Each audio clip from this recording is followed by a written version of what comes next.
Hello everyone, कैसे हैं आप। उम्मीद करती हूँ बहुत अच्छे होंगे और सीटेट की तैयारी में लगे होंगे। तो चलिए, हमारा जो टॉपिक चल रहा था एनसीईआरटी क्लास 7 का चैप्टर 2 हमारी पृथ्वी के अंदर ज्योग्राफी का है ना। तो चलिए इसे स्टार्ट करते हैं। हम ये सब क्लियर कर लिए थे पार्ट 1, अब पार्ट 2 क्लियर करते हैं। चलिए, शैल एवं खनिज। तो शैल एवं खनिज से स्टार्ट करेंगे आज का टॉपिक। बिना किसी देरी के चलते हैं। पृथ्वी की परपट्टी अनेक प्रकार के शैलों से बनी हुई है। पृथ्वी की जो परपट्टी है ना, देखिए मैं आपको दिखाती हूँ। ये जो पृथ्वी है, ये इसकी जो परपट्टी है, ये क्या है, अनेक शैलों से बनी हुई है। बहुत सारी शैल जो है मिलकर इसकी परपट्टी का निर्माण करते हैं। ठीक है। खनिज पदार्थों के किसी भी प्राकृतिक पिंड को शैल कहते हैं। पृथ्वी की जो परपट्टी बनाने वाले जितने भी खनिज पदार्थ है ना, तो किसी भी प्राकृतिक पिंड को हम क्या कहते हैं, शैल कहते हैं। शैल विभिन्न रंग, आकार एवं गठन की हो सकती है। ठीक है। चलिए अब देखते हैं। ये शैल मुख्य रूप से 3 प्रकार के होते हैं।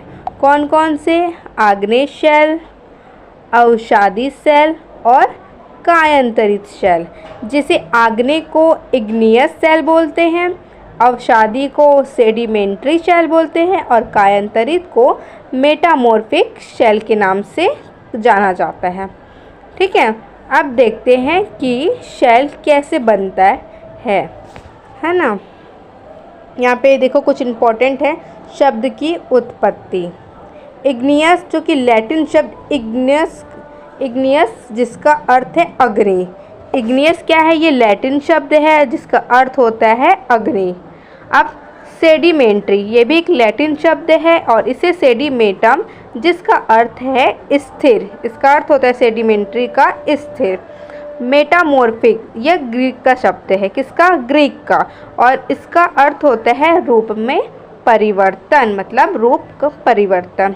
ठीक है। अब आगे बढ़ते हैं। चलिए, द्रवित मैग्मा ठंडा होकर ठोस हो जाता है। क्या हो जाता है? द्रवित मैग्मा ठंडा होकर जब ठोस हो जाता है, तो इस प्रकार से जो बने शैल को हम क्या कहेंगे? आग्नेय शैल। द्रवित मैग्मा होता है, जैसे कि मैं आपको दिखाती हूँ। ये शैल है। अब यहाँ से ऐसे निकलता है द्रवित मैग्मा। अब ये जो मैग्मा है, ये क्या होता है? ठंडा होकर जब ठोस रूप में हो जाता है, तो इस प्रकार जो शैल बनता है उसको अपन क्या बोलते हैं? आग्नेय शैल। इन्हें प्राथमिक शैल भी कहते हैं। ठीक है। आग्नेय शैल 2 प्रकार के होते हैं। कितने प्रकार के? 2 प्रकार। एक अंतर्भेदी और एक बहिर्भेदी शैल। ठीक है। अब देखिए इसको क्या है, समझाती हूँ मैं। यहाँ पे लिखा है लाल द्रवित मैग्मा ही लावा है। जब लाल द्रवित मैग्मा है, एक सेकेंड में कलर चेंज करके आपको समझाती हूँ। ये देखिए, येलो से इधर ऐसे मैं बताती हूँ क्या है। देखिए, लाल द्रवित मैग्मा ही लावा है जो पृथ्वी के आंतरिक भाग से निकलकर सतह पर आता है।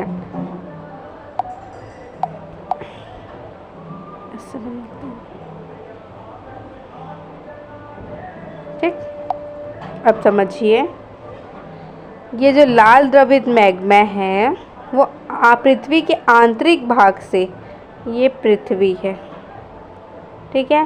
पृथ्वी के आंतरिक भाग से निकलकर, ठीक है, पृथ्वी के आंतरिक अंदर से, ये अंदर है, पृथ्वी के आंतरिक भाग से निकलकर सतह पर आता है। ये सतह है, ये देखो यहाँ पे सतह तक आ गया है ना। जब द्रवित लावा पृथ्वी की सतह पर आता है तो ये तेजी से ठंडा होकर क्या बन जाता है? ठोस बन जाता है, एकदम टाइट हो जाता है, कठोर हो जाता है। तो परपट्टी पर इस प्रकार से बने शैल को बहिर्भेदी आग्नेय शैल बोलते हैं। क्या बोलते हैं? जब पृथ्वी की सतह से ऐसे बाहर आ जाता है तो इसे क्या बोलते हैं? बहिर्भेदी शैल बोलते हैं। और इसकी जो संरचना रहती है बहुत महीन दानों वाली होती है।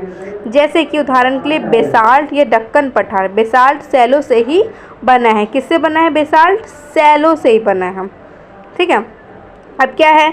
द्रवित मैग्मा कभी कभी भूपर्पट्टी के अंदर गहराई में ही ठंडा हो जाता है। अब देखिए, कुछ सतह जो बाहर निकल गए, पृथ्वी की सतह से एकदम लावा की तरह बाहर निकल गया, तो वो क्या है? बाहर निकलने वाले को बहिर्भेदी बोले। लेकिन कुछ भाग क्या है? ये परपट्टी है उसकी सतह के अंदर ही में रह जाता है ना, एकदम जब बाहर ऐसे फ्लो के साथ निकलेगा, लेकिन कुछ तो अंदर ही में रह जाएगा ना।